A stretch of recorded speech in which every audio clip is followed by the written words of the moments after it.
विद्या वाग्मी ज्ञान रत्नाकर परम पूज्य गुरु आचार्य श्री उदार सागर जी मुनि महाराज की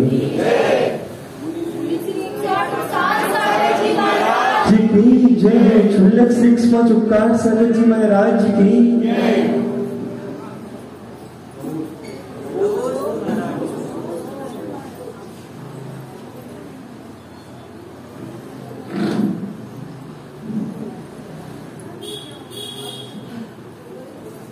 एक अस्पताल से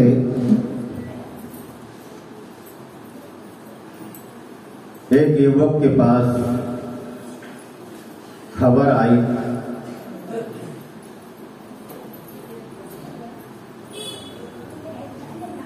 बहुत दिनों से आपकी मां हमारे अस्पताल में भर्ती थी।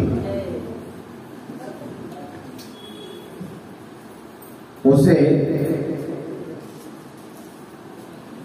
स्वस्थ करने के लिए, उसे बचाने के लिए हमने भरपूर प्रयास किया, लेकिन आज सुबह सुबह उसका मरण हो गया है।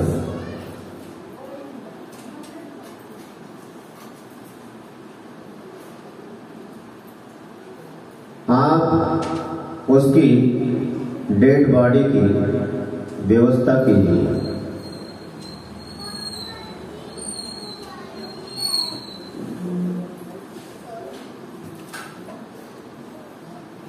बेटे के पास जैसी खबर आई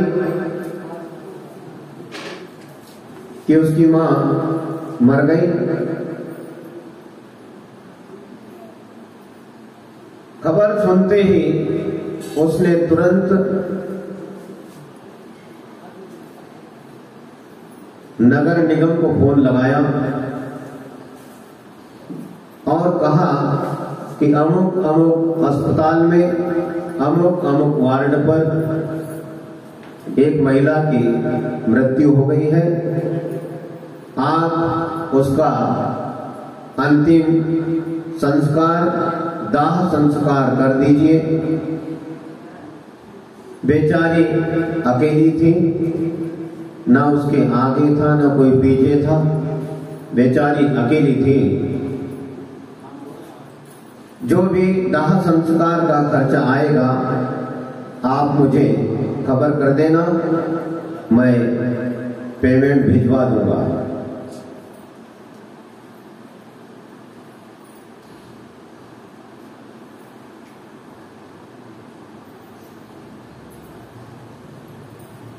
आप लोग ध्यान से सुन रहे हैं, ऐसे कितनी घटनाएं घटती हैं। आपस में एक दूसरे के प्रति हमारा क्या कर्तव्य होता है, उस कर्तव्य को आज आदमी भूलते जा रहा है।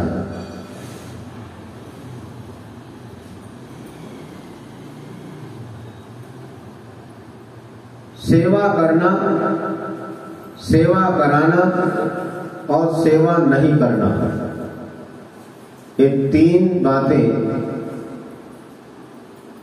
आज समझ में आती है। कुछ लोग अपने माता पिता की अंतिम सांस तक सेवा करते हैं। एक 55-57 वर्ष का व्यक्ति जिसकी पत्नी नहीं है, उसका मरण हो गया है और मां और बेटे दोनों ही हैं और मां चल नहीं सकती है।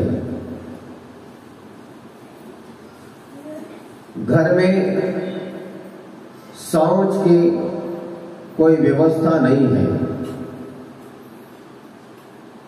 आज से कम 45-48 वर्ष पहले की घटना, आंखों देखा हाल, हमने स्वयं देखा है। लोहे का जो तसला होता है, जिसको आप घमेला क्या बोलते हैं, सुबह सुबह उस तसले में वो बूढ़ी अम्मा शौच करती थी, लघुशम का भी करती थी डिब्बा में। सुबह उठकर वह बेटा वो तसला लेकर गांव के बाहर जाता है, पास में ही रहता है, छोटे छोटे गांव है, 100-200 कदम पर रोड लगा हुआ है, और रोज सुबह सुबह मल फेंक कर आता है। मां की सेवा करता है, मां के हाथ पांव दबाता है, घुटनों में पैरों में तेल लगाता है। मां उससे कहती है कि बेटा अब तू छोटा नहीं रहा, इतनी सेवा मेरी तू मत किया कर। बेटा कहता है नहीं मां, बेटा कितना ही बड़ा हो जाए मां के लिए तो छोटा सा पप्पू ही है, मुझे तो तू सेवा करने दे। इतना भरपूर मन लगाकर समय निकालकर वह अपनी माता की सेवा करता है। कुछ लोग ऐसे होते हैं, बंबई पूना पहुंच जाओ,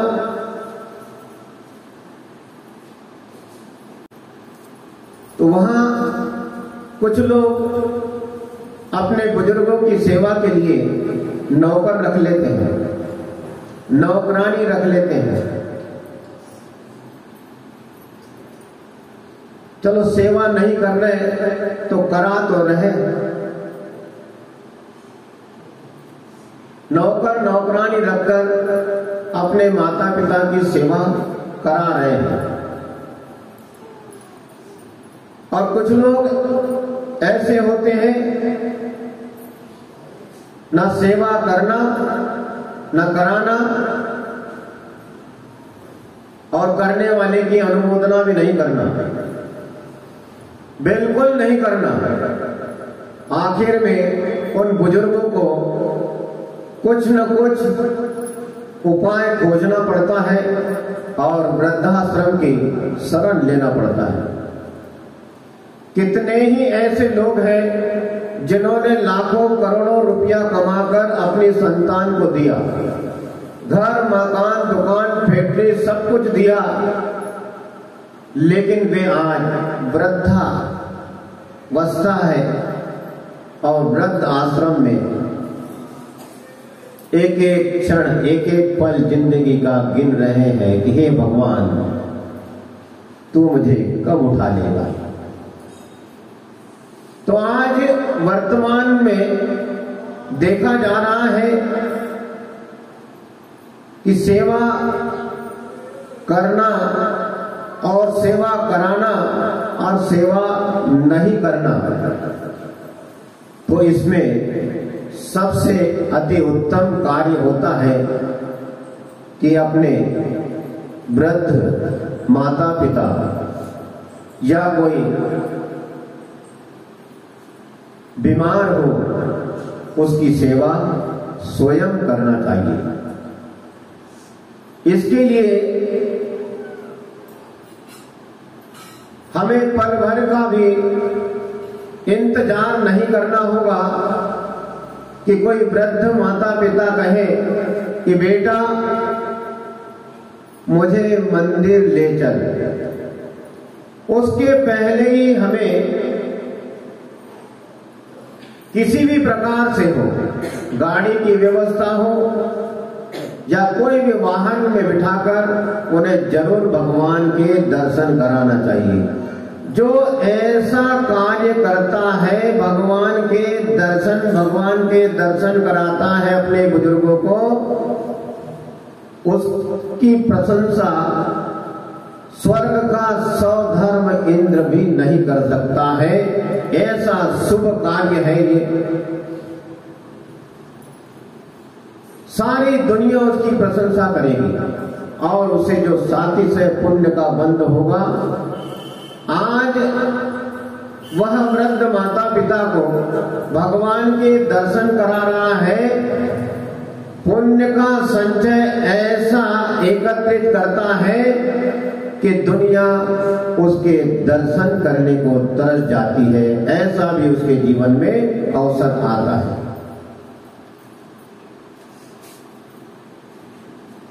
कुछ लोग कहते हैं कि क्या करना है, अब तुम वृद्ध हो गए हो, पड़े रहो एक जगह। ऐसे कितनी गांव है, हम लोग वहां रुके, बार बार जाना होता है, आना होता है, लेकिन मंदिर के भगवान के दर्शन रोड से नहीं होते। क्यों? क्योंकि मंदिर बनाया जाता है, धर्मशाला बनाई जाती है, तो वहां पर आमदनी कैसे होगी? आदमी के दिमाग में, खोपड़े में एक ही बात होती है कि आमदनी कैसे होगी। तो नीचे कहीं दुकानें निकाल देंगे, कहीं हाल बना देंगे, कहीं शादी का मंडप बना देंगे, या कुछ भी करेंगे, या गोडाउन बना देंगे, या गाड़ियां रखने के लिए 200-400 रुपए महीने के मिल जाएंगे, 1000 रुपए मिल जाएंगे, ऐसी कुछ न कुछ व्यवस्था बनाते हैं। लेकिन इससे सबसे अच्छी व्यवस्था है कि मंदिर चाहे 3 खंड का हो या 10 खंड का, भले बड़े बड़े भगवान हो, लेकिन एक ऐसी व्यवस्था होनी चाहिए प्रत्येक गांव में, जहां पर जिन मंदिर है तो ऐसे वृद्धों के लिए एक व्यवस्था जरूर होना चाहिए। जमाने की व्यवस्था बनाते हैं, लाखों करोड़ों रुपये मंदिर में लगा देते हैं, लेकिन कितने ही ऐसे वृद्ध हैं जिनकी प्रतिमाएं होती है और जिनका नियम होता है कि जिनेंद्र भगवान के दर्शन किए बिना हम पानी नहीं पिएंगे, लेकिन उनके अंतिम क्षण ऐसे बीतते हैं कि भगवान के दर्शन भी नहीं होते। बड़े उनको आकुलता और मन दुखी हो जाता है। जब कभी उनसे चर्चा होती है तो बोले महाराज बहुत मन दुखी है, हमने कभी भी भगवान के दर्शन किए बिना पानी नहीं पिया, लेकिन अब देखो क्या स्थिति है कि हमको भोजन भी करना पड़ता है। तो समाज के जो मुखिया लोग होते हैं, समझदार लोग होते हैं, श्रीमंत लोग होते हैं, धनवान लोग होते हैं, अमीर लोग होते हैं, उन लोगों को ये व्यवस्था जरूर बनाना चाहिए। नहीं तो हमारे पास तो गिनती है एक गांव की, वहां पर कम से कम 8-10 लोग हमारे देखते देखते ही राम नाम सत्य हो गया उनका, लेकिन भगवान के उनको दर्शन नहीं मिले। और जब तक उनके पैरों में दम थी, ताकत थी, तो सीढ़ियां पकड़ पकड़ के, डंडा पकड़ पकड़ के, पाइप पकड़ करके बीच में 4 जगह 10 जगह उठ रहे हैं, बैठ रहे हैं, लेकिन भगवान के दर्शन करते थे। लेकिन अंत समय ऐसा आया कि भगवान के दर्शन भी नहीं मिल रहे। तो प्रत्येक जिन मंदिर में एक ऐसी वेदी का निर्माण होना चाहिए कि रोड से, सड़क से, गेट से ऐसे वृद्धों को भगवान के दर्शन मिलते रहे, तो मंदिर बनाने वाले लोगों को भी इसका बहुत बहुत पुण्य मिलेगा।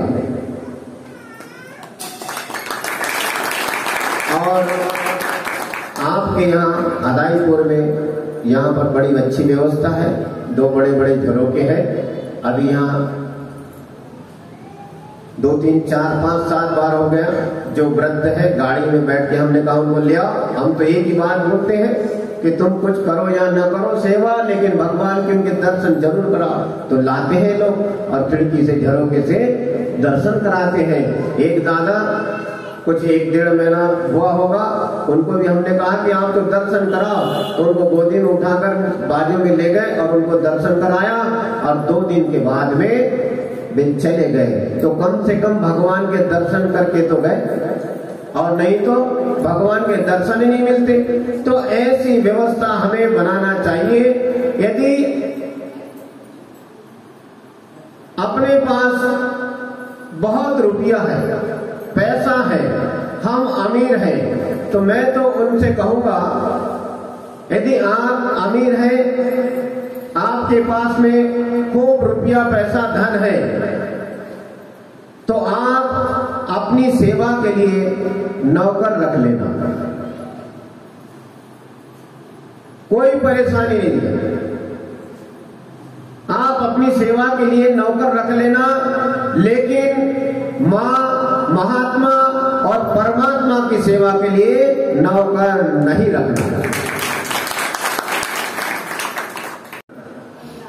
माँ की सेवा करना है स्वयं कीजिए, पिता की सेवा करना है स्वयं कीजिए, परमात्मा की सेवा करना है, महात्मा साधु संतों की सेवा करना है स्वयं कीजिए। उनकी सेवा के लिए नौकर नहीं रखना चाहिए।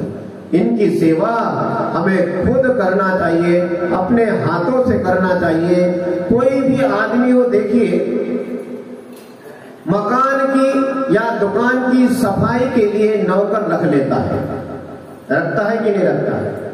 मकान की सफाई करना है तो नौकर रख लेता है, दुकान की सफाई करना हो तो नौकर रख लेता है, लेकिन तिजोरी की चौकीदारी करना हो तो स्वयं खुद करता है। तिजोरी की उसकी वो भी तो एक नौकरी है, चौकीदारी करना, तो उसके लिए नौकर क्यों नहीं रखते? अरे ऐसी कैसी बात कर रहे महाराज, ये 2 4 5 बंडल नोटों के साफ कर दे तो, ये सोने के हार, चांदी की अंगूठी, सोना की चैन, हार मार गायब कर दे तो क्या करोगे? हाँ, ये काम तो हमें को करने दो। दुकान मकान की बात अलग है, वहां नौकर रख ले, लेकिन तिजोरी जो है, तिजोरी माता, उसकी तो पूजा, आराधना और पूरी चौकीदारी पूरे जीवन भर खुद करता है। लेकिन हम कहते हैं आपको जिसमें आपका रुपया पैसा रखा है वो तिजोरी माता से बढ़कर नजर आती है, लेकिन हम कहते हैं मां, महात्मा और परमात्मा भी हमारे जीवन की तिजोरी है। इनकी रखवाली हमें खुद करनी चाहिए, दूसरों के भरोसे नहीं छोड़ना चाहिए। जे मां, महात्मा, परमात्मा बड़े सौभाग्य से मिलते हैं और हमें समझ है, हमारे पास विवेक है, बुद्धि है, तो हमें उनकी सेवा स्वयं को करना चाहिए। घर में यदि 4 भाई है, 2 भाई है, माँ बीमार है, पिताजी बीमार है, भाई भाई अलग अलग रहते हैं, अरे मैंने क्या ठेका ले रखा है तेरा? जा, और छोटे बेटे के पास क्यों नहीं रहती है? अरे बेटा, मैंने तुझे कैसे कैसे पाला, मेरे लिए तो छोटा बेटा भी उतना ही है, तू भी उतना ही है। अब अंत समय में मैं कहां जाऊं? मां बेचारी गिड़गिड़ाती है, लेकिन उसको आए दिन सुनना पड़ता है कि छोटे बेटे के पास क्यों नहीं चली जाती है, वही चली जा। ऐसे बुजुर्ग लोग एक एक क्षण गिनते हैं कि हे भगवान, मुझे कब उठा ले, कब उठा ले। मां की धोती फट गई है, पुरानी हो गई है, मां कहती है कि बेटा आज मेरे लिए धोती ले आना, बहुत पुरानी हो गई है, फट गई है। बेटा कहता है अब तुझे क्या करना है, बिस्तर पे पड़े पड़े भी नए धोती का क्या, पुरानी भी पहन के भी काम चला सकती है। अरे नहीं बेटा, मोहल्ले पड़ोस के लोग मिलने के लिए आते हैं, बात करते हैं, तेरी ही इज्जत खराब होती है, मुझे अच्छा नहीं लगता है। अरे ठीक है रहने दे, जब तू मरेगी तब ले आऊंगा मैं तेरे लिए कफन। अरे बेटा ऐसा मत कह, कितने खतरनाक शब्द होते, विचार करो। वो मां अभी मरी नहीं है, लेकिन अंदर से चीते जी उस बेटे की बात सुनकर मर जाती है।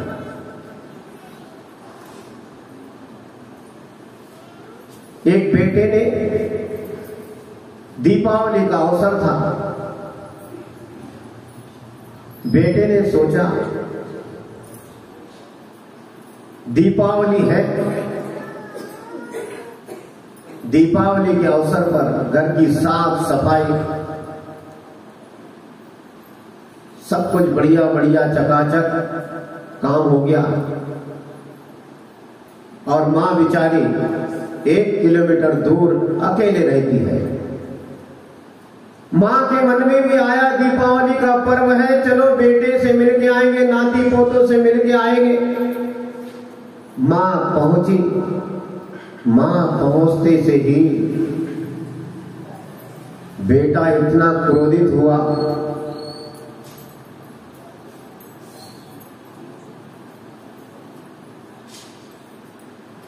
आपस में बहुत बहस हो गई। उस मां को घर में, आओ मां बैठो, कैसा है स्वास्थ्य, दूध पानी पी लो, भोजन कर लो, ये बोलने की तो बात छोड़ो, डांट फटकार प्रारंभ हो गया।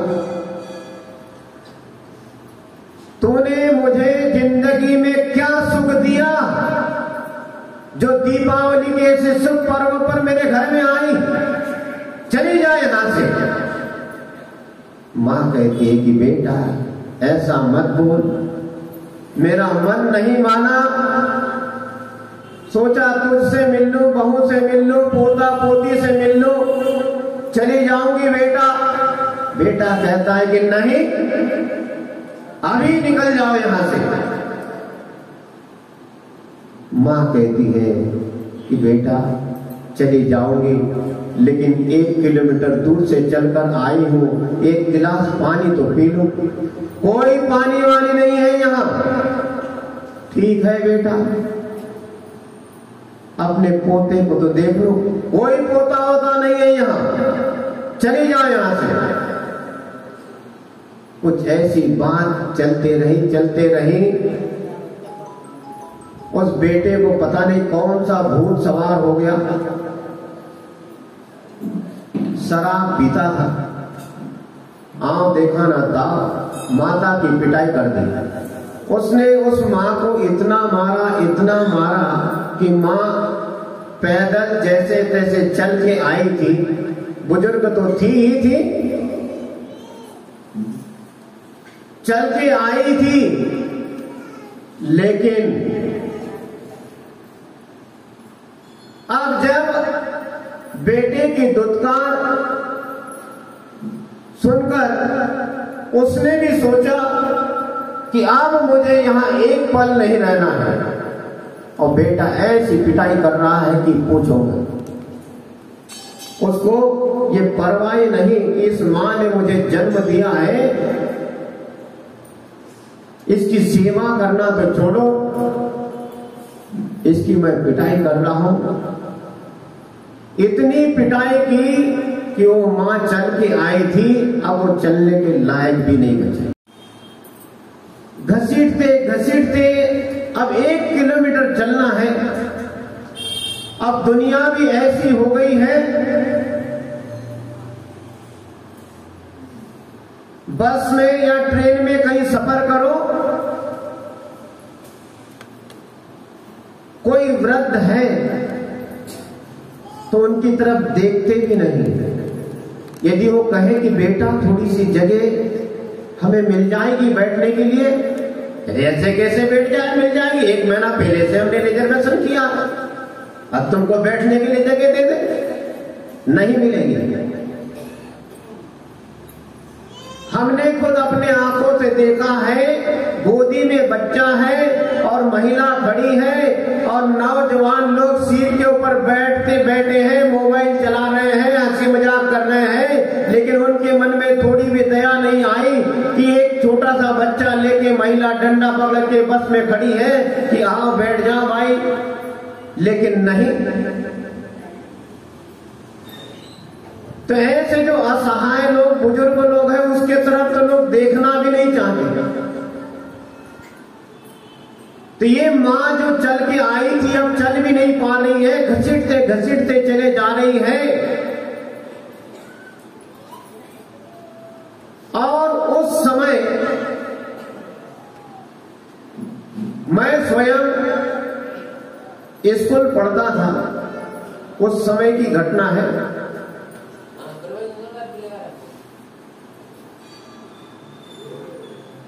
दीपावली का अवसर था, मैं भी अपने जिन मंदिर गया, तो जिन मंदिर जाने से पहले घर से काम सौंपा था कि बेटा तुम जब आओ, बीच में बस स्टैंड पड़ता है, 1.5 किलोमीटर करीब का रास्ता है, बेटा जब वापस आओ तो केले, सेवफल, सीताफल, उस समय से फल आते हैं, सीताफल वगैरह, तो ऐसे फल लेकर आना। और भी कुछ सामग्री बताई थी, आपकी क्या फूले वूले क्या लाई होती, मक्का, मुरमुरे वगैरह। दीपावली का अवसर था, बोले बेटा लेके आना। हमने सामान खरीदा, हम चले आए, अपनी साइकिल से चले जा रहे। तो रास्ते में वो अम्मा दिखी, तो बहुत बेचारी ऐसी दुखी थी, ऐसी दुखी थी, रो रही है और घसीट रही। हमने सोचा इसको क्या हो गया है, उससे पूछा। मैं साइकिल से नीचे उतरा, उसने सारी जैसे आपको हमने सुनाई बात, उसने मुझे सुनाई कि मेरे बेटे ने आज मेरे साथ में बड़ा अन्याय किया है, मेरी पिटाई की है उसने। हमारा मन बहुत घबराया। उस समय हमारे पास में एक पानी की कैन भी होती थी, उसमें एक छोटा सा गिलास और पानी शुद्धि के लिए होता था। तो हमने उस अम्मा को सबसे पहले, किससे पूछना वहां, सबसे पहले केले, सेवफल जो भी थे उसको छील के दिए। अम्मा तुम तो खाओ। वो मुरमुरे चावल के जो होते हैं लाए, वो भी खिलाया। हम बैठ गए, हमने तुम खाते जाओ, बेचारे खाते जाओ, आँख पोंछते जा, नाक पोंछते जा बेचारे चौकी। हमने लगा तुम रोना नहीं, तुमको तो जो खाना है तुम तो खाओ आराम से। उसको हमने खिलाया, पानी पिलाया। उसने इतना गजब का मुझे आशीर्वाद दिया कि बेटा तुझे मेरा बहुत बहुत आशीर्वाद है, क्या तेरा भगवान भला करेगा, आज तूने मुझे पानी पिलाया। मैं बहुत प्रसन्न हो गया।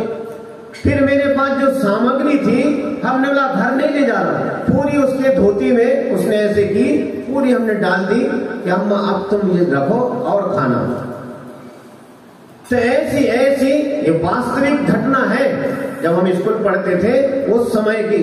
तो ऐसे ऐसे लोग अपने माता पिता के साथ में, बुजुर्गों के साथ में व्यवहार करते हैं। तो इससे कैसे अपना कल्याण होगा, कैसे समाज का सुधार होगा, कैसे हमारे देश का विकास होगा। हम कहते हैं हमारा भारत देश बहुत विकासशील हो गया है, लेकिन अंदर तो देखो दिया तले अंधेरा है।